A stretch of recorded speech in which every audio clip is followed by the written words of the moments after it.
الله الرحمن الرحيم. ودخل معه السجن فتيان، قال أحدهما إني أراني أعصر خمرا، وقال الآخر إني أراني أحمل فوق رأسي خبزا تأكل الطير منه، نبئنا بتأويله إنا نراك من المحسنين.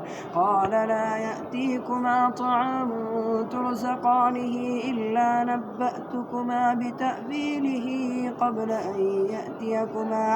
قبل أن يأتيكما ذلكما مما علمني ربي إني تركت ملة قوم لا يؤمنون بالله وهم بالآخرة هم كافرون، واتبعت ملة آبائي إبراهيم وإسحاق ويعقوب ما كان لنا أن نشرك بالله من شيء، ذلك من فضل الله علينا وعلى الناس ولكن أكثر الناس لا يشكرون.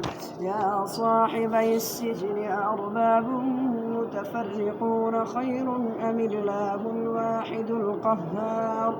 ما تعبدون من دونه إلا أسماء سميتموها أنتم وآباؤكم ما أنزل الله بها من سلطان، ذلك إن الحكم إلا لله أمر ألا تعبدوا إلا إياه، ذلك الدين القيم ولكن أكثر الناس لا يعلمون. يا صاحبي السجن أما أحدكما فيسقي ربه خمرا، وأما الآخر فيصلب فتأكل الطير من رأسه، قضي الأمر الذي فيه تستفتيان. وقال للذي ظن أنه ناج منهما اذكرني عند ربك، فأنساه الشيطان ذكر ربه فلبث في السجن بضع سنين.